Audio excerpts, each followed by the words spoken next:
ನಮಸ್ಕಾರ, ಬಿಬಿಸಿ ನ್ಯೂಸ್ಗೆ ಸ್ವಾಗತ. ನಾನು ತುಳಸಿ ಹರೀಶ್. ಇದು ಈ ಕ್ಷಣದ ಹೆಡ್ಲೈನ್ಸ್.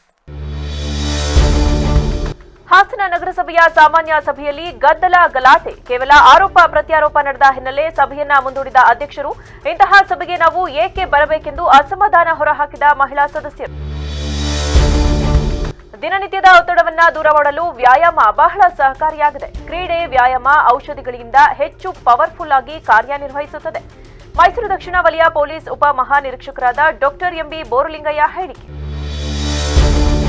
ವಕ್ಫ್ ಆಸ್ತಿ ಕಬಳಿಕೆ ಸಮಸ್ಯೆ ಪರಿಹಾರಕ್ಕೆ ಆಗ್ರಹ. ಬಿಜೆಪಿ ವತಿಯಿಂದ ಜಿಲ್ಲೆಯಲ್ಲಿ ಜನಜಾಗೃತಿ ಆಂದೋಲನ ಹಮ್ಮಿಕೊಳ್ಳಲು ನಿರ್ಧಾರ. ಜಿಲ್ಲಾ ಬಿಜೆಪಿ ಅಧ್ಯಕ್ಷ ಸಿದ್ದೇಶ್ ನಾಗೇಂದ್ರ ಮಾಹಿತಿ.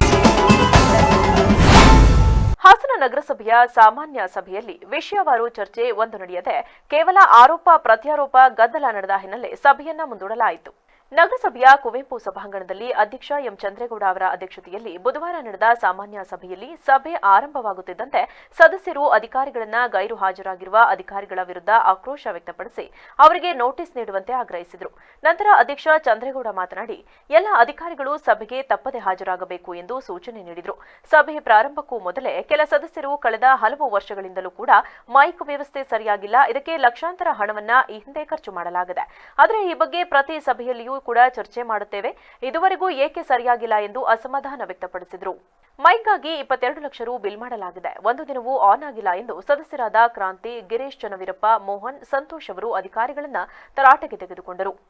ನಂತರ ಸದಸ್ಯ ಎಚ್ಸಿ ಮಂಜುನಾಥ್ ಮಾತನಾಡಿ ಭುವನಹಳ್ಳಿ ಗ್ರಾಮ ಪಂಚಾಯಿತಿ ವ್ಯಾಪ್ತಿಯ ಸರ್ವೆ ನಂಬರ್ 538ರಲ್ಲಿ 4 ಎಕರೆ ಜಮೀನನ್ನ ಖಾಸಗಿ ಶಿಕ್ಷಣ ಸಂಸ್ಥೆಗೆ ಭೂ ಪರಿವರ್ತನೆ ಸರ್ವೆ ಯೋಜನೆ ಇಲ್ಲದೆ ದಾಖಲೆಗಳನ್ನ ಸರಿಯಾಗಿ ಪರಿಶೀಲಿಸದೆ ಖಾತೆ ಮಾಡಿಕೊಡಲಾಗಿದೆ.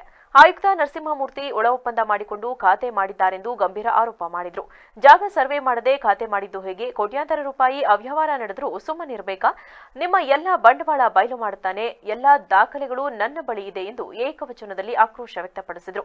ಆಗ ತಾಳ್ಮೆ ಕಳೆದುಕೊಂಡ ಆಯುಕ್ತ ನರಸಿಂಹಮೂರ್ತಿ ಸಹ ಒಳ ಒಪ್ಪಂದ ಪದ ಏಕೆ ಬಳಸುತ್ತೀರಿ? ನೀವು ಫೈಲ್ ಹಿಡಿದುಕೊಂಡು ನನ್ನ ಬಳಿ ಬಂದಾಗ ನಾನು ಸಹ ಹಾಗೆಯೇ ಕರೆಯಬೇಕಾ?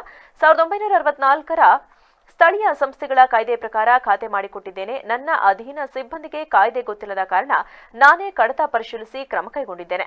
ಈ ಬಗ್ಗೆ ನಿಮ್ಮ ಆಕ್ಷೇಪಣೆಗಳು ಏನೇ ಇದ್ರೂ ಜಿಲ್ಲಾಧಿಕಾರಿ ಅಥವಾ ಸರ್ಕಾರಕ್ಕೆ ದೂರು ನೀಡಬಹುದು ಎಂದು ತಿರುಗೇಟು ನೀಡಿದರು. ಸದಸ್ಯ ಗಿರೀಶ್ ಚನ್ನವೀರಪ್ಪ ಅವರು ಮಾತನಾಡಿ 33ನೇ ವಾರ್ಡ್ನಲ್ಲಿ ಸರ್ಕಾರಿ ಜಾಗದಲ್ಲಿ ಕಟ್ಟಡ ನಿರ್ಮಾಣವಾಗುತ್ತಿದ್ದರೂ ತೆರವುಗೊಳಿಸದೆ ಕಾಲಹರಣ ಮಾಡುತ್ತಿರುವ ಅಧಿಕಾರಿಗಳು ಹಾಸನಾಂಬ ಜಾತ್ರಾ ಮಹೋತ್ಸವದ ವೇಳೆ ಬಿಎಂ ರಸ್ತೆಯಲ್ಲಿ ಒತ್ತುವರಿ ತೆರವಿಗೆ ಮುಂದಾಗಿದ್ದು ಏಕೆ ಎಂದು ಆಕ್ರೋಶ ವ್ಯಕ್ತಪಡಿಸಿದರು. ಬಡ ಕುಟುಂಬಗಳು ಸಣ್ಣಪುಟ್ಟ ಅಂಗಡಿ ಇಟ್ಟುಕೊಂಡು ಹೇಗೋ ಜೀವನ ನಡೆಸುತ್ತಿವೆ, ಯಾರ ಕುಮ್ಮಕ್ಕಿನಿಂದ ಒತ್ತುವರಿ ತೆರವುಗೊಳಿಸಿದ್ದೀರಿ? ಸ್ಥಳಕ್ಕೆ ಶಾಸಕರಾದ ಸ್ವರೂಪ್ ಮತ್ತು ಎಚ್ಡಿ ರೇವಣ್ಣ ಅವರು ಬಂದರೂ ಮೊಬೈಲ್ ಸ್ವಿಚ್ ಆಫ್ ಮಾಡಿಕೊಂಡಿದ್ದು ಏಕೆ ಎಂದು ಆಯುಕ್ತ ನರಸಿಂಹಮೂರ್ತಿ ವಿರುದ್ಧ ಮುಗಿಬಿದ್ದರು. ಮಾನವೀಯತೆ ಇದ್ದಿದ್ದರೆ ಬಡ ಕುಟುಂಬಗಳನ್ನ ಬೀದಿಗೆ ತರುತ್ತಿರಲಿಲ್ಲ. ಇವತ್ತಿಗೂ ಅಲ್ಲಿನ ನಿವಾಸಿಗಳು ಕಣ್ಣೀರು ಸುರಿಸುತ್ತಿದ್ದಾರೆ.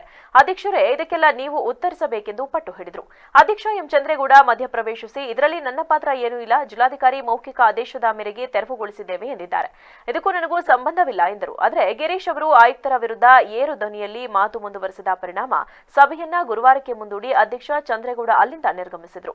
ಇನ್ನು ನಗರಸಭೆಯ ಸಾಮಾನ್ಯ ಸಭೆಯಲ್ಲಿ ಒಂದೇ ಒಂದು ವಿಷಯವಾರು ಚರ್ಚೆ ನಡೆಯಲಿಲ್ಲ. ಕೇವಲ ಮೈಕ್, ಒತ್ತುವರಿ ಹಾಗೂ ಆರೋಪ ಪ್ರತ್ಯಾರೋಪಗಳಲ್ಲಿ ಪುರುಷ ಸದಸ್ಯರು ನಿರತರಾಗಿದ್ದರು. ಮಹಿಳಾ ಸದಸ್ಯರು ಮೌನಕ್ಕೆ ಶರಣಾಗಿ ಕುಳಿತಿದ್ರು. ನಂತರ ಸಭೆ ಮುಗಿದ ಮೇಲೆ ಮಹಿಳಾ ಸದಸ್ಯರು ನಾವು ಪ್ರತಿ ಸಭೆಯಲ್ಲಿಯೂ ಕೂಡ ಇವರ ಗದ್ದಲ ಆರೋಪಗಳನ್ನೇ ಕೇಳಿಕೊಂಡು ಹೋಗಬೇಕಾಗಿದೆ. ನಮಗೆ ನಮ್ಮ ವಾರ್ಡ್ನ ಯಾವುದೇ ಸಮಸ್ಯೆಗಳನ್ನ ಕೇಳಲು ಆಗುವುದಿಲ್ಲ. ಇಂತಹ ಸಭೆಗೆ ನಾವು ಏಕೆ ಬರಬೇಕು ಎಂದು ಸಭೆ ಮುಗಿದ ನಂತರ ನಗರಸಭೆ ಆವರಣದಲ್ಲಿ ಅಸಮಾಧಾನ ಹೊರಹಾಕುತ್ತಿದ್ದರು. ಇವರಿಗೆ ಆದೇಶ ಮಾಡಿದ್ದೆ, ಹಿಂದೆ ಯಾರು ಇಂಜಿನಿಯರ್ ಕಾರ್ಯನಿರ್ವಹಿಸಿದ್ರು ಅವರನ್ನ ಮುಂದಿನ ಮೀಟಿಂಗ್ ಕರೆಸಿ, ಇಲ್ಲ ಅಂದ್ರೆ ಅವರಿಗೆ ನೋಟಿಸ್ ಕೊಡಿ. ಆಮೇಲೆ ಇದನ್ನ ಅವ್ರು ಯಾರು ಸಪ್ಲೈ ಮಾಡಿದಾರೆ ಅವರು ಹೊಸದು ಹಾಕೊಟ್ಟು ಹೋಗ್ಬೇಕು ಅಂತ ಹೇಳಿದ್ದೆ. ಇದ್ರ ಬಗ್ಗೆ ಏನ್ ಕ್ರಮ ತಗೊಂಡಿದ್ದೀರಿ ಅಂತ ಎಲೆಕ್ಟ್ರಿಕಲ್ ಸೆಕ್ಷನ್ ಅವರು ಮತ್ತು ಕಮಿಷನರ್ ಸಾಹೇಬರು ಉತ್ತರ ಕೊಡಬೇಕು ದಯಮಾಡಿ. ಏನ್ ಮಾಡಿದ್ರೆ ಮಗದವ್ರು ಮಾಡಿದ್ರ ಅಂತ ಅಲ್ಲ, ನಾನು ಹೇಳ್ತಿರೋದು ಕಾನೂನಾತ್ಮಕವಾಗಿ ಕೆಲಸಗಳು ಮಾಡಿ.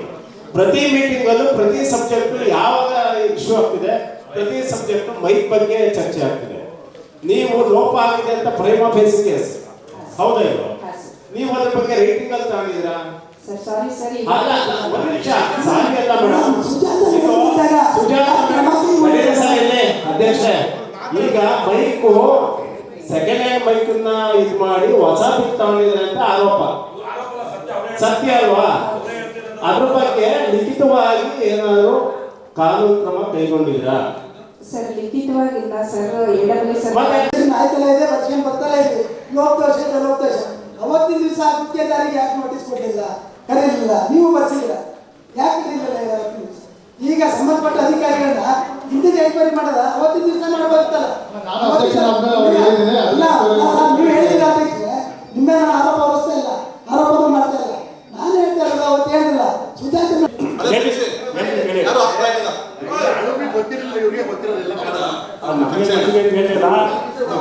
ಎಲ್ಲ ವಿಚಾರಿಸ್ತೀನಿ ರೆಸ್ಯೂಷನ್ ಇಲ್ಲ ಸಭೆಗೆ ಅಧ್ಯಕ್ಷ ನಮಗೆ ಪ್ರಥಮ ಸಭೆಗೆ ಅಧ್ಯಕ್ಷ ಪ್ರಥಮ ಸ್ಕೂಟಿ ಮಾಡ್ತೀರಾ? ಎರಡು ದಿವಸ ವಾರ ಆಗ್ಲಿ, ಆಮೇಲೆ ಮುಂದೆ ಹೋಗೋಣ. ಬರ್ಕೊಂಡ್ರಿ ಕೊಡ್ರಿ, ಟೈಪ್ ಕೊಡ್ರಿ. ಅಧ್ಯಕ್ಷ ಕಮಿಷನ್ ಸದ್ಯಕ್ರಿ ನಾವು ಇಲ್ಲಿವರೆಗೂ ಮೀಟಿಂಗ್ ನೋಡ್ಕೊಂಡು ಇದ್ದೀವಿ. ಇಲ್ಲಿ ಅಧ್ಯಕ್ಷ ಪ್ರಥಮ ಏನು ಅಜೆಂಡಾ ಕೊಡ್ಬೇಕಾದ ವರ್ಷ ರೆಸಲ್ಯೂಷನ್ ಆಗಬೇಕು. ಇದೇನು ಕಮಿಷನ್ ಏನ್ ಲೆಕ್ಕ ಮಾಡಿಸಿದ್ರೆ ಸತ್ಯ ಹೊಸದಾಗಿ ಇಬ್ಬರು ಅಧ್ಯಕ್ಷ ಏನಾದ್ರು ಇಲ್ಲಿ ಎಲ್ಲ ಅಜೆಂಡಾ ಕಮಿಷನರ್ನೇ ನಗರಸಭೆ ಪರವಾಗಿ ಅಧ್ಯಕ್ಷ. ದಿನನಿತ್ಯದ ಒತ್ತಡವನ್ನ ದೂರ ಮಾಡಲು ವ್ಯಾಯಾಮ ಬಹಳ ಸಹಕಾರಿಯಾಗಿದ್ದು ಔಷಧಿಗಳಿಗಿಂತ ಹೆಚ್ಚು ಪವರ್ಫುಲ್ ಆಗಿ ಕಾರ್ಯನಿರ್ವಹಿಸುತ್ತದೆ ಎಂದು ಮೈಸೂರು ದಕ್ಷಿಣ ವಲಯ ಪೊಲೀಸ್ ಉಪಮಹಾನಿರೀಕ್ಷಕರಾದ ಡಾಕ್ಟರ್ ಎಂಬಿ ಬೋರ್ಲಿಂಗಯ್ಯ ತಿಳಿಸಿದರು. ನಗರದ ಡಿಎಆರ್ ಪೊಲೀಸ್ ಕವಾಯತು ಮೈದಾನದಲ್ಲಿಂದು ಆಯೋಜಿಸಲಾಗಿದ್ದ ಹಾಸನ ಜಿಲ್ಲಾ ಪೊಲೀಸ್ ವಾರ್ಷಿಕ ಕ್ರೀಡಾಕೂಟ 2024 ಕಾರ್ಯಕ್ರಮವನ್ನು ಉದ್ದೇಶಿಸಿ ಮಾತನಾಡಿದ ಅವರು, ವ್ಯಾಯಾಮವು ಅತ್ಯುತ್ತಮ ಸ್ಟ್ರೆಸ್ ಬಸ್ಟರ್ ಆಗಿದ್ದು ಇದನ್ನು ನಮ್ಮ ದಿನನಿತ್ಯದ ಜೀವನ ಶೈಲಿಗೆ ಅಳವಡಿಸಿಕೊಂಡರೆ ನಮ್ಮ ಆರೋಗ್ಯ ಉತ್ತಮವಾಗಿರುತ್ತದೆ. ಅಲ್ಲದೆ ಕ್ರೀಡೆಗಳಲ್ಲಿ ಭಾಗವಹಿಸುವುದರಿಂದ ದೈಹಿಕ ಹಾಗೂ ಮಾನಸಿಕ ಶಾಂತಿ ದೊರಕುವುದರಿಂದ ಒತ್ತಡದ ಕೆಲಸದಲ್ಲಿ ಕಾರ್ಯನಿರ್ವಹಿಸುವವರು ಹೆಚ್ಚು ಕ್ರೀಡೆಗಳಲ್ಲಿ ಭಾಗವಹಿಸಬೇಕು. ಇಂಡಿವಿಜುವಲ್ ಕ್ರೀಡೆಗಳಲ್ಲಿ ಫಿಟ್ನೆಸ್ ನಿರ್ಮಾಣವಾಗುವುದರ ಜೊತೆಗೆ ಆತ್ಮವಿಶ್ವಾಸ ಹೆಚ್ಚಾಗುತ್ತದೆ. ಇನ್ನು ಟೀಮ್ ಆಟೋಟಗಳಲ್ಲಿ ಸಮನ್ವಯದ ಜೊತೆಗೆ ನಾಯಕತ್ವದ ಗುಣಗಳು ಬೆಳೆಯುತ್ತದೆ ಎಂದು ತಿಳಿಸಿದರು. ಹಾಗಾಗಿ ಸ್ಪೋರ್ಟ್ಸು ಭಾಳಷ್ಟು ರೀತಿಯಲ್ಲಿ ಕಾಂಟ್ರಿಬ್ಯೂಟ್ ಮಾಡ್ತದೆ ನಮಗೆ. ಒಂದು ನಮ್ಮ ಫಿಟ್ನೆಸ್ ಮೇಂಟೈನ್ ಮಾಡ್ಕೊಳ್ಳಿಕ್ಕೆ, ಎರಡನೇದಾಗಿ ನಾವು ನಮ್ಮ ಇಲಾಖೆಯಿಂದ ಒಂದು ಸ್ಟ್ರೆಸ್ಫುಲ್ ಜಾಬ್ನಲ್ಲಿ ಇರ್ತೇವೆ. ಆ ಕೆಲಸ ಮಾಡಬೇಕಾದ್ರೆ ನಾನು ಸಹ ಅದನ್ನು ಎಕ್ಸ್ಪೀರಿಯೆನ್ಸ್ ಮಾಡಿದ್ದೇನೆ. Biggest and the best stress buster ಅಂದರೆ ಇಟ್ ಈಸ್ ಎಕ್ಸಸೈಸ್. ನಿಮ್ಗೇನಾದರೂ ಬೇಕಾದ್ರೆ ಒಂದು ಎಕ್ಸ್ಪೀರಿಯೆನ್ಸ್ ಮಾಡಿ, ಒಂದು ಟ್ರಯಲ್ ಮಾಡಿ. ತುಂಬ ಸ್ಟ್ರೆಸ್ ಆದಂಥ ಟೈಮ್ನಲ್ಲಿ ಒಳ್ಳೆ ರೆಸ್ಟ್ ತೊಗೊಂಡ್ಬಿಟ್ಟು 1 hour ವಾಕಿಂಗ್ ಮಾಡಿ, ರನ್ನಿಂಗ್ ಮಾಡಿ ಅಭ್ಯಾಸ ಇರುವಂಥವ್ರು. That is more than any tablet or any treatment, any ಮೆಡಿಸಿನ್ನ. Exercise is the best stress buster. That is the important medicine that we have actually. ನಾನು ನಿಮ್ಗಳಿಗೆ ಸಾಕಷ್ಟು ಅಧಿಕಾರಿ ಸಿಬ್ಬಂದಿಗಳಿಗೆ I think about 150 officers join ಆಗಿದ್ರಿ ಅನಿಸುತ್ತೆ. ನಾನು ಡಯಟ್ ಮತ್ತು ನ್ಯೂಟ್ರಿಷನ್ ಆ್ಯಂಡ್ ಎಕ್ಸಸೈಸ್ ಬಗ್ಗೆ ಒಂದು ಸೆಕ್ಷನ್ ತೊಗೊಂಡಿದ್ದೆ ಅಲ್ವಾ? ಯಾರಾದರೂ ಪಾರ್ಟಿಸಿಪೇಟ್ ಮಾಡಿದ್ರೆ ಇದರಲ್ಲಿ? ವಕ್ಫ್ ಆಸ್ತಿ ಕಬಳಿಕೆ ವಿರೋಧಿಸಿ ಸಮಸ್ಯೆ ಪರಿಹಾರಕ್ಕೆ ಆಗ್ರಹಿಸಿ ಜಿಲ್ಲೆಯಲ್ಲೂ ನಮ್ಮ ಭೂಮಿ ನಮ್ಮ ಹಕ್ಕು ಶೀರ್ಷಿಕೆಯಡಿ ಜನಜಾಗೃತಿ ಆಂದೋಲನ ಹಮ್ಮಿಕೊಳ್ಳಲು ಬಿಜೆಪಿ ನಿರ್ಧರಿಸಿದೆ ಎಂದು ಜಿಲ್ಲಾ ಬಿಜೆಪಿ ಅಧ್ಯಕ್ಷ ಸುದೇಶ್ ನಾಗೇಂದ್ರ ತಿಳಿಸಿದರು. ಹಾಸನದಲ್ಲಿಂದು ಪತ್ರಿಕಾಗೋಷ್ಠಿಯಲ್ಲಿ ಮಾತನಾಡಿದ ಅವರು, ನವೆಂಬರ್ 21 ಅಥವಾ 22ರಂದು ಜಿಲ್ಲಾಧಿಕಾರಿ ಹಾಗೂ ಎಲ್ಲಾ ತಹಶೀಲ್ದಾರ್ ಕಚೇರಿ ಎದುರು ಧರಣಿ ಹಮ್ಮಿಕೊಂಡು ಅಹವಾಲು ಸ್ವೀಕಾರ ಮಾಡಲಾಗುವುದು. ಸಮಸ್ಯೆಗೆ ಸಿಲುಕಿರುವವರ ಬಗ್ಗೆ ಪತ್ತೆ ಮಾಡಲು ಒಂದು ತಂಡ ರಚನೆ ಮಾಡಿದ್ದೇವೆ. ಆ ತಂಡ ವರದಿ ಸಿದ್ಧಪಡಿಸಲಿದ್ದು ಅದನ್ನು ಜಿಲ್ಲಾಧಿಕಾರಿ ಮೂಲಕ ಸರ್ಕಾರಕ್ಕೆ ಸಲ್ಲಿಕೆ ಮಾಡಲಾಗುವುದು. ನಮ್ಮ ಹೋರಾಟಕ್ಕೆ ಬೆಂಬಲ ನೀಡುವಂತೆ ಎಲ್ಲಾ ಸಂಘಟನೆಗಳನ್ನು ಕೋರಲಾಗಿದೆ. ಅಂದು ಇಡೀ ದಿನ ಶೋಷಣೆಗೆ ಒಳಗಾಗಿರುವ ಸಾರ್ವಜನಿಕರು, ರೈತರು, ಮಠ, ಮಂದಿರ, ಶಾಲೆ ಹಾಗೂ ಸಾರ್ವಜನಿಕ ಆಸ್ತಿ ಕುರಿತು ಬೆಳಗ್ಗೆಯಿಂದ ಸಂಜೆವರೆಗೂ ಅಹವಾಲು ಸ್ವೀಕಾರ ಮಾಡಲಾಗುವುದು. ಅಂತೆಯೇ ಎಲ್ಲ ತಾಲೂಕು ಹಾಗೂ ಹೋಬಳಿ ಕೇಂದ್ರಗಳಲ್ಲಿ ಜಾಗೃತಿ ಮೂಡಿಸಲಾಗುವುದು ಎಂದು ತಿಳಿಸಿದರು.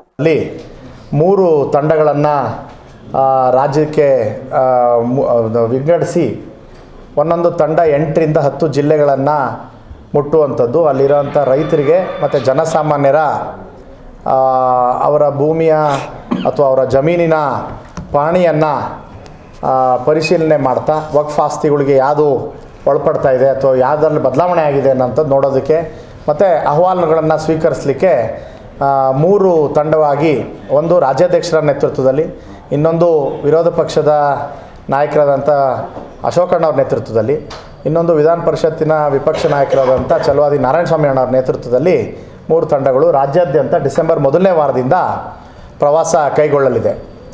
ಅದರ ಪೂರ್ವ ನಿಮಿತ್ತವಾಗಿ ಪ್ರತಿ ಜಿಲ್ಲೆಯಲ್ಲಿ ನವೆಂಬರ್ 21 ಅಥವಾ 22 ಅಂತ ಹೇಳಿ 2 ದಿನಾಂಕಗಳನ್ನು ಒಂದು ಜಾಗ್ರತೆ, ಡಿಸೆಂಬರ್ ಅಲ್ಲ ನವೆಂಬರೇ, 2 ದಿನಾಂಕಗಳಲ್ಲಿ ಜನಗೆ ಜಾಗ್ರತೆ ಮತ್ತು ರೈತರಿಗೆ ಜಾಗ್ರತೆ ಮೂಡಿಸುವ ಸಲುವಾಗಿ ನಾವು DC ಮಾಜಿ ಅಧ್ಯಕ್ಷ ನವಿಲಣ್ಣಪ್ಪ ಮಾತನಾಡಿ, ರಾಜ್ಯ ಕಾಂಗ್ರೆಸ್ ಸರ್ಕಾರ ರಾಷ್ಟ್ರದ್ರೋಹಿಗಳಿಗೆ ಬೆಂಬಲ ನೀಡುತ್ತಿದೆ. ಹಾಗಾಗಿ ಸಮಸ್ತ ರೈತರು ಮೊದಲು ತಮ್ಮ ಜಮೀನಿನ ದಾಖಲೆ ಪರೀಕ್ಷಿಸಿಕೊಳ್ಳಿ. ನಾವು ಎಲ್ಲರ ಪರ ಎನ್ನುವ ಈ ಸರ್ಕಾರ ಹಾಗೂ ಮುಖ್ಯಮಂತ್ರಿಯವರು ಲೋಕಸಭೆಯಲ್ಲಿ ವಕ್ಫ್ ತಿದ್ದುಪಡಿ ಕಾಯ್ದೆಗೆ ಬೆಂಬಲ ನೀಡಲಿ. ಈ ಕುರಿತು ನಿರ್ಣಯ ಕೈಗೊಂಡು ಕೇಂದ್ರಕ್ಕೆ ಕಳುಹಿಸಲಿ ಎಂದು ಸವಾಲು ಹಾಕಿದ ಅವರು, ರಾಜ್ಯದಲ್ಲಾಗಿರುವ ವಕ್ಫ್ ಸಮಸ್ಯೆಗೆ ಈ ಸರ್ಕಾರವೇ ಕಾರಣ. ಜಿಲ್ಲೆಯಲ್ಲೂ 4-5 ಪ್ರಕರಣ ವರದಿಯಾಗಿವೆ. ಇವರ ವಿರುದ್ಧ ಜನಜಾಗೃತಿ ಮೂಡಿಸಿ ತಲಾಂತರಗಳಿಂದ ಸಂಪಾದಿಸಿ ಉಳಿಸಿಕೊಂಡು ಬಂದಿರುವ ಆಸ್ತಿಪಾಸ್ತಿಯನ್ನ ಅವರವರಿಗೆ ಉಳಿಸುವುದು ನಮ್ಮ ಉದ್ದೇಶ ಎಂದು ತಿಳಿಸಿದರು.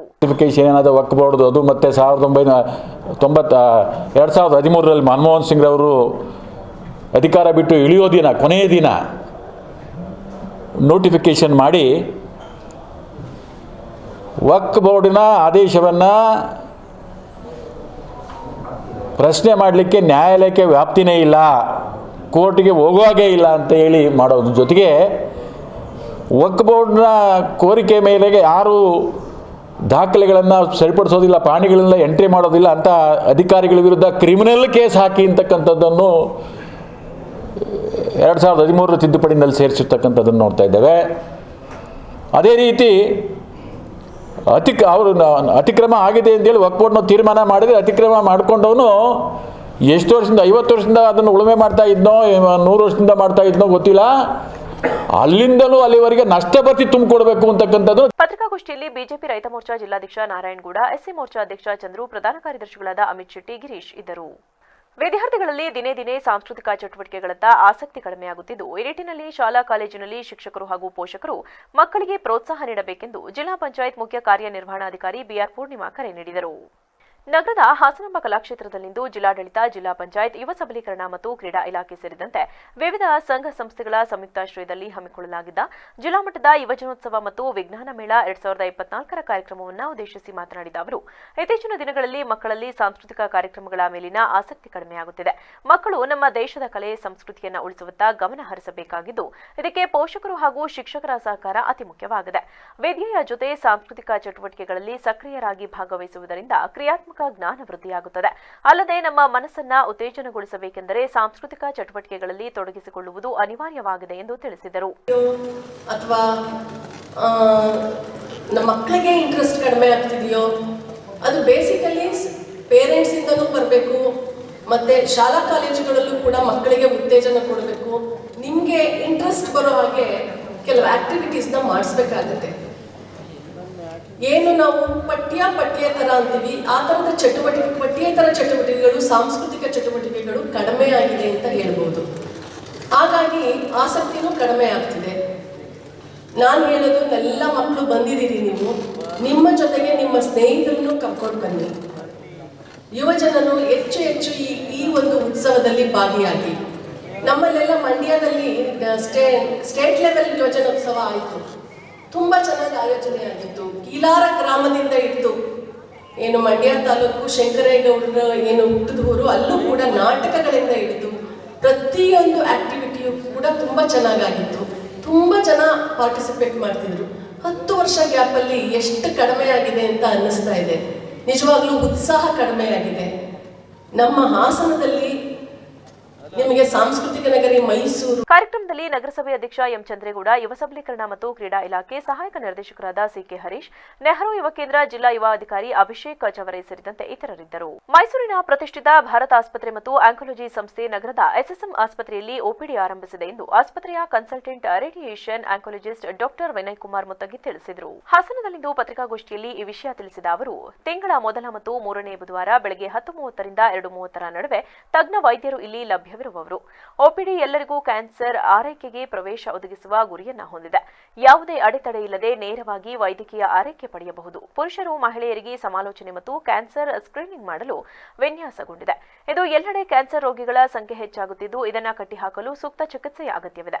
ಇದಕ್ಕಾಗಿ 35 ವರ್ಷಗಳಿಂದ ಮೈಸೂರಿನಲ್ಲಿ ಪರಿಣಾಮಕಾರಿಯಾಗಿ ಗುಣಮಟ್ಟದ ಸೇವೆ ಸಲ್ಲಿಸುತ್ತಿರುವ ನಮ್ಮ ಆಸ್ಪತ್ರೆ ಸೇವೆಯನ್ನ ಇದೀಗ ಹಾಸನಕ್ಕೂ ವಿಸ್ತರಿಸಲು ಉದ್ದೇಶಿಸಲಾಗಿದೆ. ಇಲ್ಲಿ ಪ್ರತಿ ವಾರ ತಜ್ಞ ವೈದ್ಯರು ಲಭ್ಯವಿರುವವರು. ಮುಂದಿನ ದಿನಗಳಲ್ಲಿ ಕ್ಯಾನ್ಸರ್ ಚಿಕಿತ್ಸಾ ಘಟಕ ತೆರೆಯಲು ಯೋಜಿಸಲಾಗಿದೆ ಎಂದರು. ಸಮಯದಲ್ಲಿ ಬೇಕಾಗುತ್ತೆ. ಆ ನಿಟ್ಟಿನಲ್ಲಿ ಭಾರತ್ ಕ್ಯಾನ್ಸರ್ ಹಾಸ್ಪಿಟಲ್ ಅನ್ನೋದು ಈಗ ಸರಿಸುಮಾರು 35 ವರ್ಷದಿಂದ ಮೈಸೂರಲ್ಲಿ ಆಲ್ರೆಡಿ ಕಾರ್ಯಗತವಾಗಿದೆ.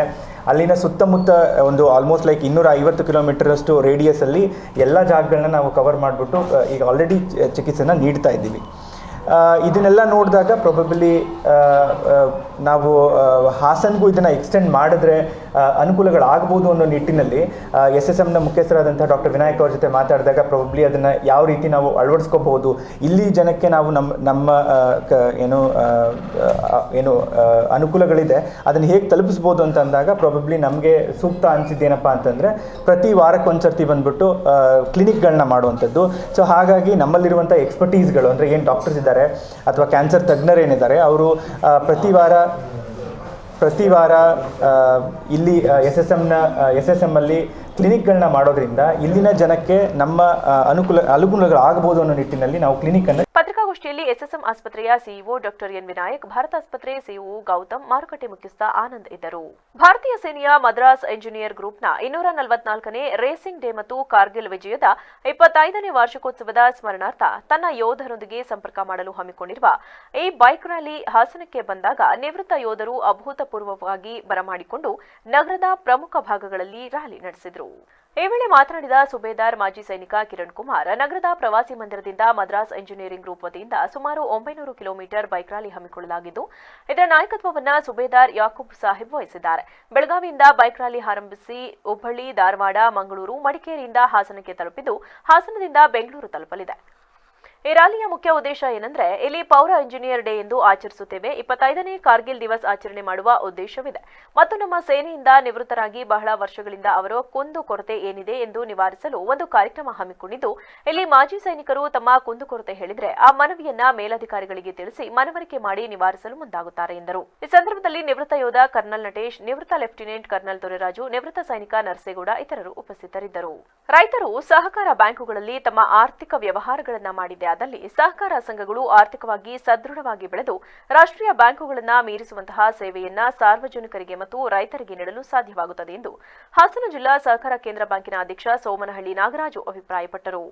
ಜಿಲ್ಲಾ ಸಹಕಾರ ಒಕ್ಕೂಟ ನಿಯಮಿತ ಹಾಸನ ಜಿಲ್ಲಾ ಸಹಕಾರ ಕೇಂದ್ರ ಬ್ಯಾಂಕ್ ನಿಯಮಿತ, ಕರ್ನಾಟಕ ರಾಜ್ಯ ಸಹಕಾರ ಮಹಾಮಂಡಳಿ ನಿಯಮಿತ, ಬೆಂಗಳೂರು ಹಾಸನ ಸಹಕಾರ ಹಾಲು ಉತ್ಪಾದಕಗಳ ಸಂಘಗಳ ಒಕ್ಕೂಟ ನಿಗಮ ಹಾಸನ ಸೇರಿದಂತೆ ಇತರೆ ಸಂಘ ಸಂಸ್ಥೆಗಳ ಸಂಯುಕ್ತಾಶ್ರಯದಲ್ಲಿ ಹಮ್ಮಿಕೊಂಡಿದ್ದ 71ನೇ ಅಖಿಲ ಭಾರತ ಸಹಕಾರ ಸಪ್ತಾಹ 2024ರ ಕಾರ್ಯಕ್ರಮದ ಅಧ್ಯಕ್ಷತೆ ವಹಿಸಿ ಮಾತನಾಡಿದ ಅವರು, ದೇವೇಗೌಡರು ಹಾಗೂ ರೇವಣ್ಣನವರ ದೂರದೃಷ್ಟಿಯಿಂದ ಹಾಸನ ಜಿಲ್ಲೆಯ HDCC ಬ್ಯಾಂಕ್, ಹಾಸನ ಜಿಲ್ಲಾ ಸಹಕಾರ ಹಾಲು ಉತ್ಪಾದಕರ ಒಕ್ಕೂಟ, ಹೇಮಾವತಿ ಸಹಕಾರಿ ಸಕ್ಕರೆ ಕಾರ್ಖಾನೆ ಇವರ ಸಹಕಾರದಿಂದ ಉತ್ತಮ ಮಟ್ಟಕ್ಕೆ ತಲುಪಿವೆ.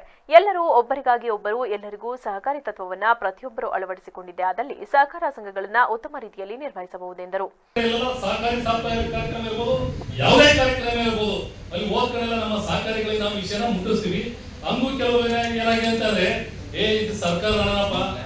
ಬಡ್ಡಿ ಇಲ್ದಾನ ನಾವ್ ಯಾವ ಕಡೆಯಿಂದ ಒತ್ತಡ ಹಾಕಿ ಸಾಲ ತಗೊಳ್ಳೋಣ, ನೋಡೋಣ ಯಾವ್ದಾದ್ರು ಮುಂದೆ ಸರ್ಕಾರ ಬಂದ್ರೆ ಸಾಲ ಮನ್ನಾ ಮಾಡ್ತೇವೆ ಆ ಭಾವನೆ ಇದೆ. ಖಂಡಿತ ಭಾವನೆ ಇದ್ರೆ ಸಹಕಾರಿ ಕ್ಷೇತ್ರ ಬೆಳಿಗ್ಗೆ ಸಾಧ್ಯ ಇಲ್ಲ. ಸಹಕಾರಿ ಕ್ಷೇತ್ರದಲ್ಲಿರೋದು ಯಾರೋ ಒಬ್ಬ ಪುಣ್ಯಾತ್ಮ 1904ರಲ್ಲಿ ಗದಗಿನ ಕಣಿಗಾಲನ್ನ ಒಂದು ಗ್ರಾಮದಲ್ಲಿ, ಪುಟ್ಟ ಗ್ರಾಮದಲ್ಲಿ ಒಂದು ಸಂಘನ ಸ್ಥಾಪನೆ ಮಾಡ್ತಾರೆ. ಆ ಸಂಘ ಸ್ಥಾಪನೆ ಆದ ನಂತರ ಹಂಗೆ ಎಲ್ಲಾ ಕಡೆ ಸಂಘಗಳ ಸ್ಥಾಪನೆಗಳಾಗ್ತದೆ. ಸ್ವತಂತ್ರ ಬಂದ ನಂತರ HDCC ಬ್ಯಾಂಕ್ ನಿರ್ದೇಶಕ ಕಬ್ಬಿನಹಳ್ಳಿ ಜಗದೀಶ್ ಮಾತನಾಡಿ, ಸಹಕಾರ ಕ್ಷೇತ್ರವು ಬಲಗೊಂಡಲ್ಲಿ ಇನ್ನುಳಿದ ಎಲ್ಲಾ ಕ್ಷೇತ್ರಗಳು ಬಲಗೊಳ್ಳುತ್ತವೆ. ಇದುವರೆಗೆ ನಮ್ಮ ಸಹಕಾರ ಬ್ಯಾಂಕು 1,75,000 ರೈತರಿಗೆ 1,250 ಕೋಟಿ ರು ಸಾಲ ಸೌಲಭ್ಯವನ್ನು ವಿತರಿಸಿದ್ದು, ಇಂದಿನ ದಿನಗಳಲ್ಲಿ ರೈತರು ಸ್ವಾವಲಂಬಿ ಜೀವನವನ್ನು ನಡೆಸುತ್ತಿದ್ದಾರೆ ಎಂದರೆ ಅದಕ್ಕೆ ಮೂಲ ಕಾರಣ ಸಹಕಾರ ಸಂಘಗಳೆಂದರು. ಸಹಕಾರ ಕ್ಷೇತ್ರ ಬಲವಾದ್ರೆ ಪ್ರತಿ ಕ್ಷೇತ್ರ ಕೂಡ ಬಲವಾಗ್ತದೆ ಅನ್ನೋದು ಈಗಾಗಲೇ ಹೇಳಿದ್ದಾರೆ. ಅದ್ರ ನಿಟ್ಟಿನಲ್ಲಿ ಸಹಕಾರ ಕ್ಷೇತ್ರಕ್ಕೆ ನಾವು ಏನ್ ಬಂದಿದೀವಿ, ನಾವು ಸಹಕಾರ ಕ್ಷೇತ್ರದಲ್ಲಿ ನಾವು ಪದಾಧಿಕಾರಿಗಳಾಗಿ ಆಯ್ಕೆ ಆಗಿದ್ವಿ. ಸಹಕಾರ ಕ್ಷೇತ್ರದಲ್ಲಿ ನಾವು ಬಂದಂತದ್ದು ಪ್ರಾಮಾಣಿಕವಾಗಿ ನಾವು ಇದನ್ನ ಸೇವೆ ಅಂತ ಭಾವಿಸಿದ್ದೆ. ಅದರಲ್ಲಿ ಈ ಸಹಕಾರಿ ಸೇವೆ ನನ್ನ ಜನಗಳಿಗೆ ತಲುಪ್ತದೆ, ಆ ನಿಟ್ಟಿನಲ್ಲಿ ಸಮಾಜದ ಅಭಿವೃದ್ಧಿ ಆಗ್ತದೆ ಅಂತ ಮನಗಂಡು ನಾವು ಸೇವೆ ಮಾಡ್ತಾ ಇದ್ವಿ. ನಾವೆಲ್ಲರೂ ಕೂಡ ಮುಂದಿನ ದಿನಗಳಲ್ಲಿ ಈ ಸಹಕಾರ ಕ್ಷೇತ್ರನ ಸಹಕಾರಿ ಸೇವೆ ಅಂತ ಭಾವಿಸ್ತಾ ಈ ಸಹಕಾರಿ ಸೇವೆ ನಮ್ಮ ಜನಗಳಿಗೆ ತಲುಪಕ್ಕೆ, ಹಳ್ಳಿಯ ಮೂಲೆಗೆ ತಲುಪಂತ ನಿಟ್ಟಿನಲ್ಲಿ ನಾವೆಲ್ಲರೂ ಪ್ರಾಮಾಣಿಕವಾದ ಪ್ರಯತ್ನ ಕಾರ್ಯಕ್ರಮದಲ್ಲಿ ಹಾಸನ ಜಿಲ್ಲಾ ಸಹಕಾರ ಕೇಂದ್ರ ಬ್ಯಾಂಕ್ನ ಅಧ್ಯಕ್ಷ ಸೋಮನಹಳ್ಳಿ ನಾಗರಾಜು, ಉಪಾಧ್ಯಕ್ಷ ಕೆಬಿ ನಾಗರಾಜೇಗೌಡ, ನಿರ್ದೇಶಕರು ಜಗದೀಶ್ ಕಬ್ಬಿನಹಳ್ಳಿ ಸೇರಿದಂತೆ ಇತರರಿದ್ದರು. ರಾಜ್ಯ ಸರ್ಕಾರಿ ನೌಕರರ ಸಂಘದ ಅಧ್ಯಕ್ಷ ಸ್ಥಾನಕ್ಕೆ ನಡೆದ ಚುನಾವಣೆಯಲ್ಲಿ 24 ಮತಗಳನ್ನು ಪಡೆಯುವ ಮೂಲಕ ಮಂಜುನಾಥ್ 2ನೇ ಬಾರಿಗೆ ಅಧ್ಯಕ್ಷರಾಗಿ ಆಯ್ಕೆಯಾಗಿದ್ದಾರೆ. ಅಧ್ಯಕ್ಷ ಸ್ಥಾನಕ್ಕೆ ನಡೆದ ಚುನಾವಣೆಗೆ ಮಂಜುನಾಥ್ ಹಾಗೂ ಕೃಷ್ಣೇಗೌಡ ಅವರು ನಾಮಪತ್ರ ಸಲ್ಲಿಸಿದರು. ಅದರಂತೆ ಬೆಳಗ್ಗೆಯಿಂದ ನಡೆದ ಚುನಾವಣೆಯಲ್ಲಿ ಮಂಜುನಾಥ್ 24 ಮತಗಳನ್ನು ಪಡೆದಿದ್ದು, ಕೃಷ್ಣೇಗೌಡ ಅವರು 9 ಮತಗಳನ್ನು ಪಡೆಯುವ ಮೂಲಕ ಮಂಜುನಾಥ್ 2ನೇ ಬಾರಿಗೆ ಅಧ್ಯಕ್ಷರಾಗಿ ಆಯ್ಕೆಯಾದರು. ಅದೇ ರೀತಿ ರಾಜ್ಯ ಪರಿಷತ್ ಸದಸ್ಯರಾಗಿ ರವಿಕುಮಾರ್ ಆಯ್ಕೆಯಾದರೆ ಸಂತೋಷ್ ಖಜಾಂಚಿಯಾಗಿ ಅವಿರೋಧವಾಗಿ ಆಯ್ಕೆಯಾದರು. ಈ ಸಂದರ್ಭದಲ್ಲಿ ಮಾತನಾಡಿದ ಮಾಜಿ ಅಧ್ಯಕ್ಷ ಲೋಕೇಗೌಡ, ತಾಲೂಕಿನಲ್ಲಿ ಇಲ್ಲಿಯವರೆಗೂ ಅಧ್ಯಕ್ಷ ಸ್ಥಾನಕ್ಕೆ ಚುನಾವಣೆ ನಡೆದಿಲ್ಲ. ಎಲ್ಲರ ಒಮ್ಮತದ ನಿರ್ಣಯದಂತೆ ಅಧ್ಯಕ್ಷರನ್ನ ಆಯ್ಕೆ ಮಾಡಲಾಗುತ್ತಿತ್ತು. ಆದರೆ ಈ ಬಾರಿ ಉದ್ದೇಶಪೂರ್ವಕವಾಗಿ ಚುನಾವಣೆ ನಡೆಸಿ ಕೆಲವರಿಗೆ ಮುಖಭಂಗವಾಗಿದೆ. ಇಲ್ಲಿ ಸತ್ಯ, ನಿಷ್ಠೆ, ಪ್ರಾಮಾಣಿಕತೆಗೆ ಜಯ ಲಭಿಸಿದೆ ಎಂದು ತಿಳಿಸಿದರು. ಸರ್ಕಾರಿ ನೌಕರರ ಸಮಸ್ಯೆಗಳ ಬಗ್ಗೆ ಅರ್ಥ ಮಾಡ್ಕೊಂಡಿರ್ತಕ್ಕಂಥವ್ರು, ನೌಕರ ಸಮಸ್ಯೆಗೆ ಹೇಗೆ ಸ್ಪಂದಿಸಬೇಕು ಅಂತಕ್ಕಂಥ ತಿಳುವಳಿಕೆ ಇರ್ತಕ್ಕಂಥ ತಂಡ ಆಗಿದೆ. ಹಾಗಾಗಿ ನಮ್ಮ ನಿರ್ದೇಶಕರು ಕೂಡ ಈ ಒಂದು ನಮ್ಮ ಸಮಸ್ಯೆಯನ್ನು ಬಗೆಹರಿಸ್ತಕ್ಕಂಥವ್ರು ಯಾರಿದ್ದಾರೆ ಅಂತಕ್ಕಂಥ ಅರ್ಥ ಮಾಡ್ಕೊಂಡು ಮತ ಕೊಟ್ಟಿದ್ದಾರೆ. ಹಾಗಾಗಿ ನೌಕರರಿಗೆ ನಿರ್ದೇಶಕರಿಗೆ ಮತ್ತೊಮ್ಮೆ ಧನ್ಯವಾದಗಳು ತಿಳಿಸ್ತಾ ಅಧ್ಯಕ್ಷರಾಗಿ ಆಯ್ಕೆಯಾದ ಮಂಜುನಾಥ್ ಮಾತನಾಡಿ, ನನಗೆ 2ನೇ ಬಾರಿ ಅಧ್ಯಕ್ಷರಾಗಿ ಆಯ್ಕೆ ಮಾಡಿದ ಎಲ್ಲ 34 ಇಲಾಖೆಯ ನಿರ್ದೇಶಕರಿಗೆ ಕೃತಜ್ಞತೆ ಸಲ್ಲಿಸುವುದರ ಜೊತೆಗೆ ಸರ್ಕಾರಿ ನೌಕರರ ಪರವಾಗಿ ನಾನು ಅವರ ಸಂಕಷ್ಟಕ್ಕೆ ನೆರವಾಗುತ್ತೇನೆ ಎಂದರು. ಯಾಕೆಂದ್ರೆ ಅಲ್ಲಿ ಖಜಾಂಚಿ ಚುನಾವಣೆ ಅವಿರೋಧವಾಗಿ ಆಯ್ಕೆಯಾಗಿತ್ತು. ಇನ್ನು ಉಳಿದಿದ್ದು ಅಧ್ಯಕ್ಷ ಮತ್ತು ರಾಜ್ಯ ಪರಿಷತ್ ಚುನಾವಣೆ ಈ ದಿನ ನಡೀತು. ಭಾರೀ ಅಂತರದಲ್ಲಿ ನಮ್ಮ ಎಲ್ಲ ಇಲಾಖೆ ನಿರ್ದೇಶಕರು ನನ್ನ ಆಯ್ಕೆ ಮಾಡಿ ಕಳಿಸಿದ್ದಾರೆ. ಅದೇ ಥರ ರಾಜ್ಯ ಪರಿಷತ್ ಆಗಿ ರವಿ ಅವ್ರನ್ನ ಆಯ್ಕೆ ಮಾಡಿದ್ದಾರೆ. ಈ ನಮ್ಮ ತಂಡಕ್ಕೆ ಈ ಹಿಂದಿನ 3 ಬಾರಿ ಅಧ್ಯಕ್ಷರಾದಂಥ ಈ ಸಂದರ್ಭದಲ್ಲಿ ಕಸಾಪ ಅಧ್ಯಕ್ಷ ಮಂಜೇಗೌಡ, ಬಿಎನ್ ಆನಂದ್, ಕಾಂತರಾಜ್, ಪೂರ್ಣೇಶ್, ವೀರಭದ್ರಪ್ಪ, ಬಾಳೆಹಣ್ಣು ರಮೇಶ್, ಹೇಮಂತ್ ಸೇರಿದಂತೆ ಇತರರು ಹಾಜರಿದ್ದರು. ಸಕಲೇಶಪುರ ಪಟ್ಟಣದಲ್ಲಿ ಮೂಲಭೂತ ಸೌಕರ್ಯಗಳ ಅಭಿವೃದ್ಧಿಗೆ ಹೆಚ್ಚಿನ ಆದ್ಯತೆ ಕೊಡಲಾಗುತ್ತದೆ ಎಂದು ಶಾಸಕ ಸಿಮೆಂಟ್ ಮಂಜು ಹೇಳಿದರು. ಸಕಲೇಶಪುರ ಪಟ್ಟಣದ ಪುರಸಭಾ ಆವರಣದಲ್ಲಿ ವಿವಿಧ ಕಾಮಗಾರಿಗಳಿಗೆ ಗುದ್ದಲಿ ಪೂಜೆ ನೆರವೇರಿಸಿದ ನಂತರ ಮಾತನಾಡಿದ ಅವರು, ಪುರಸಭೆಯ ಆವರಣ ಹಾಗೂ ಉಪವಿಭಾಗಾಧಿಕಾರಿಗಳ ಕಚೇರಿಯಿಂದ ತಾಲೂಕು ಪಂಚಾಯಿತಿಗೆ ಹೋಗುವ ರಸ್ತೆ ಸಂಪೂರ್ಣವಾಗಿ ಹದಗೆಟ್ಟಿದ್ದು, ಈ ನಿಟ್ಟಿನಲ್ಲಿ ಇಲ್ಲಿ ರಸ್ತೆ ಕಾಮಗಾರಿ ಮಾಡಬೇಕೆಂಬುದು ಹಲವು ವರ್ಷಗಳ ಬೇಡಿಕೆಯಾಗಿತ್ತು. ಈ ಹಿನ್ನೆಲೆಯಲ್ಲಿ ಸುಮಾರು 25 ಲಕ್ಷ ರು ವೆಚ್ಚದಲ್ಲಿ ಪುರಸಭೆಯ ಆವರಣದ ದುರಸ್ತಿ ಹಾಗೂ ಉಪವಿಭಾಗಾಧಿಕಾರಿ ಕಚೇರಿಯಿಂದ ತಾಲೂಕು ಪಂಚಾಯಿತಿಗೆ ಹೋಗುವ ರಸ್ತೆಯನ್ನು ಅಭಿವೃದ್ಧಿಪಡಿಸುವ ಕಾಮಗಾರಿಗೆ ಇಂದು ಗುದ್ದಲಿ ಪೂಜೆ ನೆರವೇರಿಸಲಾಗಿದೆ. ಸರ್ಕಾರದಿಂದ ಬರುತ್ತಿರುವ ಅನುದಾನ ಅತ್ಯಂತ ಕಡಿಮೆ ಇರುವುದರಿಂದ ಹಂತ ಹಂತವಾಗಿ ಪಟ್ಟಣಕ್ಕೆ ಅಗತ್ಯವಿರುವ ಮೂಲಭೂತ ಸೌಕರ್ಯಗಳನ್ನು ಕಲ್ಪಿಸಲಾಗುತ್ತಿದೆ. ಮುಂದಿನ ದಿನಗಳಲ್ಲಿ ಪಟ್ಟಣವನ್ನು ಸಮಗ್ರವಾಗಿ ಅಭಿವೃದ್ಧಿಪಡಿಸಲಾಗುವುದು ಎಂದರು. ವರ್ಷಗಳ ಬೇಡಿಕೆ ಇತ್ತು. ಅದೇ ರೀತಿಯಲ್ಲಿ ಏನು ತಾಲೂಕು ಆಫೀಸ್ ಇರ್ಬೋದು, ತಾಲೂಕ್ ಪಂಚಾಯತ್ ಇರ್ಬೋದು, AC ಆಫೀಸ್ ಮುಂಭಾಗದ ಸರ್ಕಲಲ್ಲಿ ಒಂದು ಸೌಂದರ್ಯೀಕರಣ ಮಾಡಬೇಕು ಮತ್ತು ಅದನ್ನು ರಸ್ತೆನ ಒಂದು ಹೊಸದಾಗಿ ನೂತನವಾಗಿ ಮಾಡಬೇಕು ಅಂತಕ್ಕಂಥ ಹಲವಾರು ವರ್ಷಗಳ ಇಚ್ಛೆ ಇತ್ತು. ಸಾರ್ವಜನಿಕ ಓಡಾಟಕ್ಕೆ ಕೂಡ ತೊಂದರೆ ಆಗ್ತಿತ್ತು. ಅದರಲ್ಲೂ ಕೂಡ ತಾಲೂಕ್ ಪಂಚಾಯತಿಗೆ ಹೋಗ್ತಕ್ಕಂಥ ರಸ್ತೆ ಅಂತೂ ಸಂಪೂರ್ಣ ಹದಗೆಟ್ಟು ಅಲ್ಲೆಲ್ಲ ವೆಹಿಕಲ್ ನಿಲ್ಲಿಸಿ ಸಾರ್ವಜನಿಕರು ತುಂಬ ತೊಂದರೆ ಆಗ್ತಾಯಿತ್ತು. ಈ ನಿಟ್ಟಿನಲ್ಲಿ ಮನಗಂಡು 25 ಲಕ್ಷ ರೂಪಾಯಲ್ಲಿ ಪುರಸಭೆ ಮುಂಭಾಗ ಹಾಗೂ ಆ ಸರ್ಕಲ್ ಇರ್ಬೋದು, ತಾಲೂಕ್ ಪಂಚಾಯತಿ ಮತ್ತು AC ಆಫೀಸ್ ಸರ್ಕಲ್ ಇರ್ಬೋದು, ಅದೇ ರೀತಿಯಲ್ಲಿ ಹಳೆಸಂತವೇರಿಯಲ್ಲಿ ಒಂದು ಹಲವಾರು ವರ್ಷಗಳಿಂದ ಮೋರಿ ಕಟ್ಕೊಂಡು ಅಲ್ಲಿ ಸೊಳ್ಳೆಗಳು ಬಂದು ಮಲೇರಿಯಾ ರೋಗಕ್ಕೂ ಕೂಡ ಕಾರಣ ಆಗಿತ್ತು. ಈ ನಿಟ್ಟಿನಲ್ಲಿ ಅವೆಲ್ಲವನ್ನು ಕೂಡ ಅಭಿವೃದ್ಧಿ ಮಾಡ್ತಕ್ಕಂಥ ಕೆಲಸವನ್ನು ಮಾಡ್ತಿರ್ತೀವಿ. ಮುಂಬರ್ತಕ್ಕಂಥ ದಿನಗಳಲ್ಲಿ ಸಕಲೇಶಪುರ ನಗರದ ಸಾರ್ವಜನಿಕರ ಸಂಪೂರ್ಣ ಅನುಕೂಲಕ್ಕೋಸ್ಕರ ಹಲವಾರು ಕಾಮಗಾರಿಗಳನ್ನ ಮಾಡಲಿಕ್ಕಿದ್ದೀವಿ. ಹಂತ ಹಂತವಾಗಿ ಈ ಸಂದರ್ಭದಲ್ಲಿ ಪುರಸಭಾಧ್ಯಕ್ಷೆ ಜ್ಯೋತಿ ರಾಜ್ಕುಮಾರ್, ಉಪಾಧ್ಯಕ್ಷೆ ಜರೀನಾ, ಪುರಸಭಾ ಮುಖ್ಯಾಧಿಕಾರಿ ನಟರಾಜ್, ಪುರಸಭಾ ಸದಸ್ಯೆ ವನಜಾಕ್ಷಿ, ಪುರಸಭಾ ಆರೋಗ್ಯ ನಿರೀಕ್ಷಕ ದಾನವೇಂದ್ರ ಸೇರಿದಂತೆ ಇತರರು ಹಾಜರಿದ್ದರು. ಪ್ರಸ್ತುತ ಕಾಲಘಟ್ಟದಲ್ಲಿ ಸಹಕಾರ ಸಂಘಗಳು ಸಮೃದ್ಧಿಯಾಗಿ ಬೆಳೆದಿದೆ, ಆರ್ಥಿಕವಾಗಿ ಅಭಿವೃದ್ಧಿಯಾಗಿದೆ, ಎಲ್ಲಾ ರೀತಿಯಲ್ಲೂ ದೈತ್ಯ ಶಕ್ತಿಯಾಗಿ ಹೊರಹೊಮ್ಮಿದೆ ಎಂದು ಹಾಸನ ಸಹಕಾರ ಹಾಲು ಉತ್ಪಾದಕರ ಸಂಘಗಳ ಒಕ್ಕೂಟದ ಪ್ರಧಾನ ವ್ಯವಸ್ಥಾಪಕರಾದ ಸೌಜನ್ಯ ತಿಳಿಸಿದರು. ಹೊನ್ನವಳ್ಳಿ ಶ್ರೀ ಜಯಕೇಶವ ಕನ್ವೆನ್ಷನ್ ಹಾಲ್ನಲ್ಲಿ ಹಾಸನ ಜಿಲ್ಲಾ ಸಹಕಾರ ಒಕ್ಕೂಟ, ಜಿಲ್ಲಾ ಸಹಕಾರ ಕೇಂದ್ರ ಬ್ಯಾಂಕ್, ಕರ್ನಾಟಕ ರಾಜ್ಯ ಸಹಕಾರ ಮಹಾಮಂಡಳಿ ಬೆಂಗಳೂರು, ಅರಕಲಗೂಡು ತಾಲೂಕಿನ ಪ್ರಾಥಮಿಕ ಕೃಷಿ ಪತ್ತಿನ ಸಹಕಾರ ಸಂಘಗಳ, ಹಾಲು ಉತ್ಪಾದಕರ ಸಹಕಾರ ಸಂಘಗಳು ಸೇರಿದಂತೆ ಇತರೆ ಸಂಘ ಸಂಸ್ಥೆಗಳ ಸಂಯುಕ್ತಾಶ್ರಯದಲ್ಲಿ ಬುಧವಾರ ಆಯೋಜಿಸಿದ್ದ 71ನೇ ಅಖಿಲ ಭಾರತ ಸಹಕಾರ ಸಪ್ತಾಹ 2024ರ ಕಾರ್ಯಕ್ರಮದಲ್ಲಿ ಮಾತನಾಡಿದ ಅವರು, ಹಾಸನ ಕೆಎಂಎಫ್ ಹಾಲು ಉತ್ಪಾದನೆಯಲ್ಲಿ ಬಹಳಷ್ಟು ಅಭಿವೃದ್ಧಿಯನ್ನ ಹೊಂದಿ ಕ್ಷೀರ ಕ್ರಾಂತಿ ಸೃಷ್ಟಿಸಿ ಬೃಹತ್ ಉದ್ಯಮವಾಗಿ ಬೆಳೆದು ನಿಂತಿದೆ. ರಾಜ್ಯದ ಸಹಕಾರ ಸಂಸ್ಥೆಗಳಲ್ಲಿ ಹಾಸನ ಕೆಎಂಎಫ್ ಮುಂಚೂಣಿಯಲ್ಲಿರುವುದು ಹೆಮ್ಮೆಯ ವಿಷಯ ಎಂದರು. ದಶಲಕ್ಷ ಕೋಟಿಗಳಲ್ಲಿ ಅಂದಾಜಿಸುವಂತ ಒಂದು ಬೃಹತ್ ಉದ್ದಿಮೆಯಾಗಿ ಇದು ಆಲ್ರೆಡಿ ಒಂದು ಬೆಳೆದು ನಿಂತಿದೆ.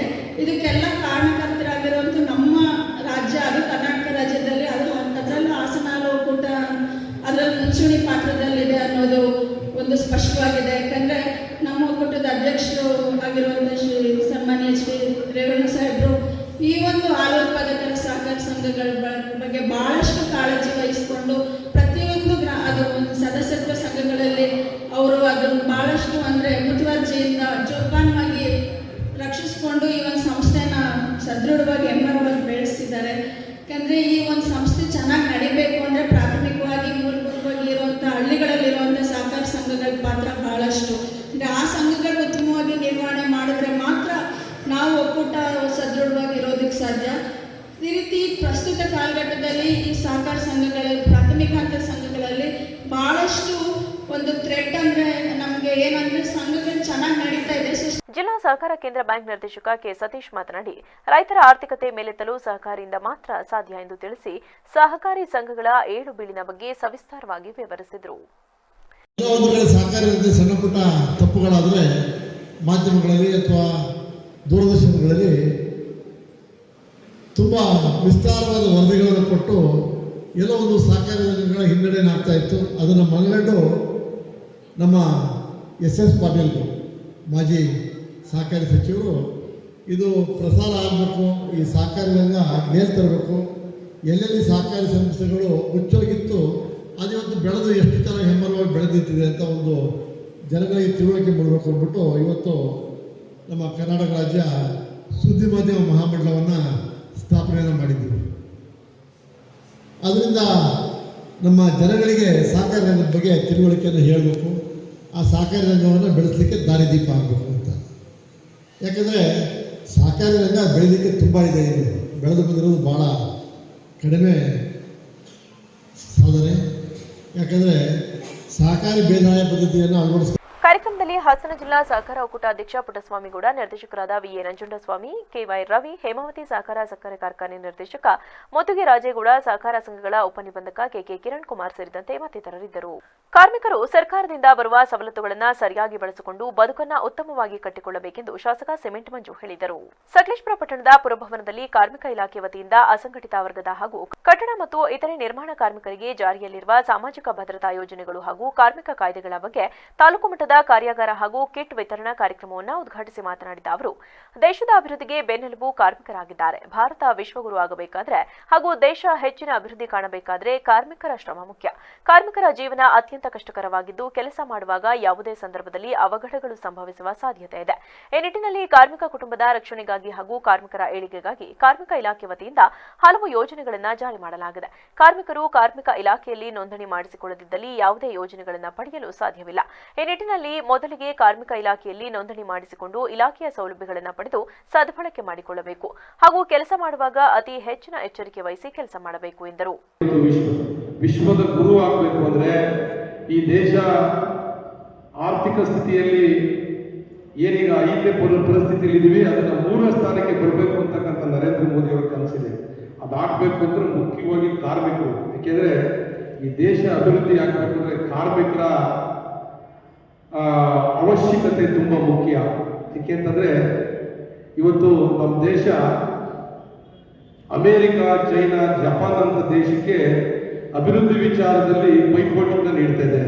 ಇದಕ್ಕೆ ಕಾರಣ ಯಾರು ಅಂದ್ರೆ ನನ್ನ ಕಾರ್ಮಿಕ ಬಂಧುಗಳು. ಇವತ್ತು ಕಾರ್ಮಿಕ ಬಂಧುಗಳು ತಾವು ತಮ್ಮ ಕುಟುಂಬದ ಜೊತೆಯಾಗಿ ಸುಖ ಶಾಂತಿಯಿಂದ ಬಾಳ್ಬೇಕು ಅಂದ್ರೆ ಸರ್ಕಾರಗಳು ಕೂಡ ಹಲವಾರು ಯೋಜನೆಗಳನ್ನ ಜಾರಿ ಮಾಡ್ತವೆ. ಯಾಕೆಂದ್ರೆ ತಾವು ಕೆಲಸ ಮಾಡ್ತಕ್ಕಂಥ ಸಂದರ್ಭದಲ್ಲಿ ಯಾವುದಾದ್ರೂ ಅವಘಡ ಆದಂಥ ಸಂದರ್ಭದಲ್ಲಿ ಅದು ನಮ್ಮ ದೇಶಕ್ಕೆ ಆಗ್ತಕ್ಕಂಥ ಬಹುದೊಡ್ಡ ನಷ್ಟ. ಯಾಕೆಂದ್ರೆ ಇವತ್ತು ಕಾರ್ಮಿಕರೆಲ್ಲರೂ ಕೂಡ ಹೆಚ್ಚಿನ ಅಂಶ ಯಂಗ್ಸ್ಟರ್ ಇದ್ದಾರೆ. ಇಲ್ಲಿ ನೋಡ್ತಾ ಇದ್ದೀನಿ ನಾನೆಲ್ಲರೂ ಕೂಡ ಯಂಗ್ಸ್ಟರ್ ಇದ್ದಾರೆ.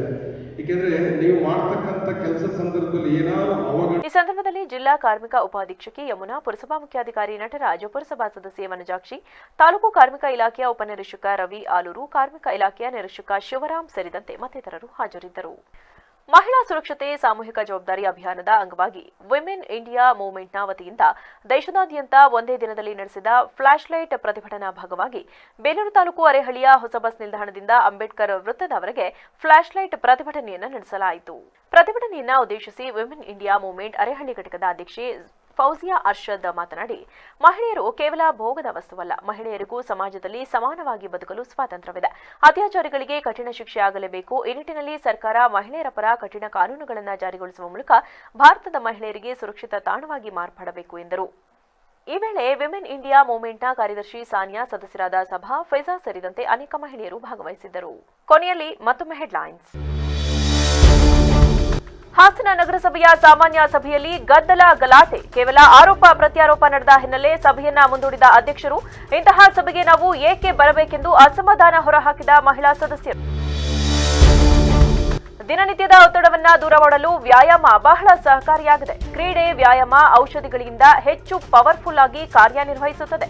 ಮೈಸೂರು ದಕ್ಷಿಣ ವಲಯ ಪೊಲೀಸ್ ಉಪ ಮಹಾನಿರೀಕ್ಷಕರಾದ ಡಾಕ್ಟರ್ ಎಂಬಿ ಬೋರಲಿಂಗಯ್ಯ ಹೇಳಿಕೆ. ವಕ್ಫ್ ಆಸ್ತಿ ಕಬಳಿಕೆ ಸಮಸ್ಯೆ ಪರಿಹಾರಕ್ಕೆ ಆಗ್ರಹ, ಬಿಜೆಪಿ ವತಿಯಿಂದ ಜಿಲ್ಲೆಯಲ್ಲಿ ಜನಜಾಗೃತಿ ಆಂದೋಲನ ಹಮ್ಮಿಕೊಳ್ಳಲು ನಿರ್ಧಾರ. ಜಿಲ್ಲಾ ಬಿಜೆಪಿ ಅಧ್ಯಕ್ಷ ಸಿದ್ದೇಶ್ ನಾಗೇಂದ್ರ ಮಾಹಿತಿ. ಕ್ಷಣ ಕ್ಷಣದ ಸುದ್ದಿಗಾಗಿ ನೋಡ್ತಾ ಇರಿ ವಿವಿಸಿ ಟಿವಿ, ಸತ್ಯದ ಕಡೆ ನಮ್ಮ ನಡೆ.